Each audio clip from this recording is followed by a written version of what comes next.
नमस्कार। DD education centre में आप सभी का फिर से एक बार स्वागत है। तो आइए शुरू करते हैं आज का टॉपिक।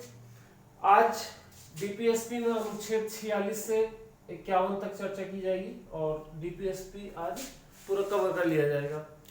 अनुच्छेद 46 जो है इसका संबंध अनुसूचित जाति, अनुसूचित जनजाति या अन्य दुर्बल वर्ग को शिक्षा और अर्थ से संबंधित, मतलब मुद्रा से संबंधित, धन से संबंधित कुछ विशेष प्रावधान राज्य करेगा, क्योंकि वो अनुसूचित जाति, अनुसूचित जनजाति ये जो अन्य दुर्बल वर्ग है वो समाज से वंचित वर्ग हैं और इनके लिए अनुच्छेद 15 और 16 में, मतलब फंडामेंटल राइट में एक विशेष प्रावधान किया गया है आरक्षण का।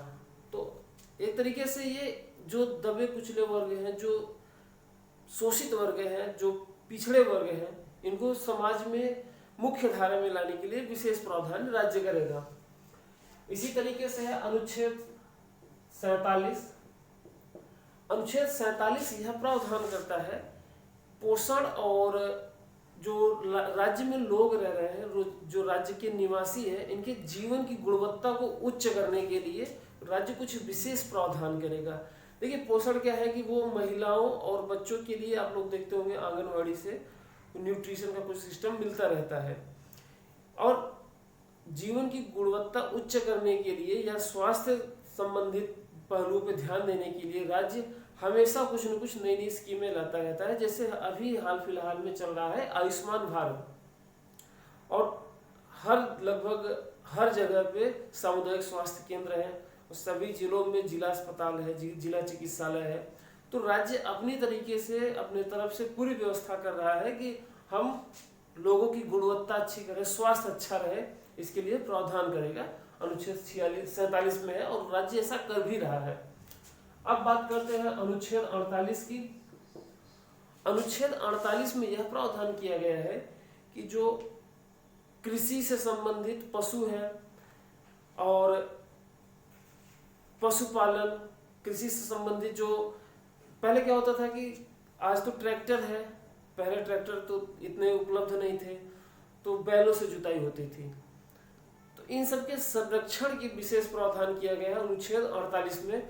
और जो गाय है, गाय की जो भी वंशज हैं, इनके भी संरक्षण की विशेष प्रावधान किया गया है अनुच्छेद 48 में। इसी के बाद 48 क की बात करते हैं। अनुच्छेद 48 क,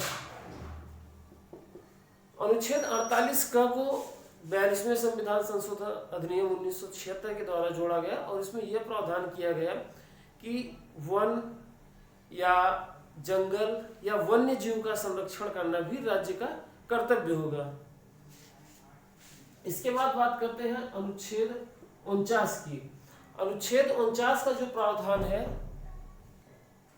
वो राष्ट्रीय स्मारक और राष्ट्रीय इमारतें और जो राष्ट्रीय वस्तुएं हैं जो बहुत महत्वपूर्ण हैं, इनका संरक्षण करना भी राज्य का कर्तव्य होगा।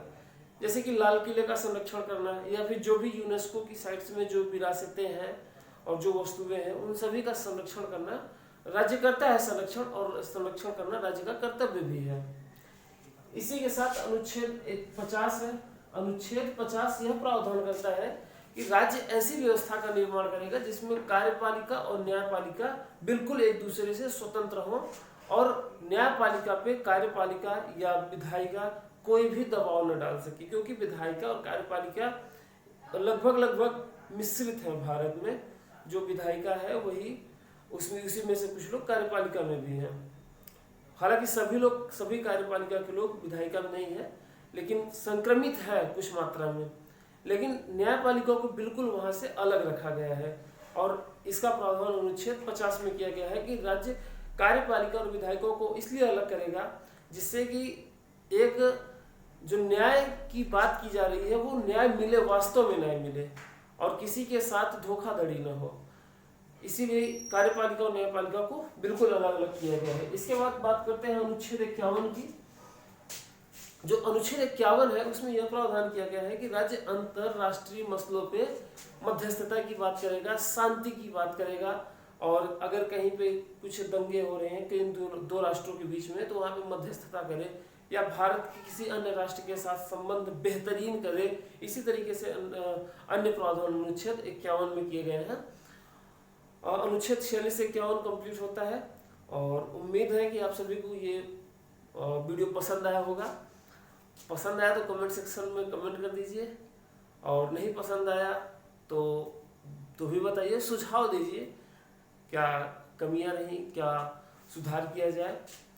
ठीक है, उम्मीद है दिख रहा होगा आपको। चलिए मिलते हैं अगले वीडियो में, तब तक के लिए धन्यवाद, नमस्कार।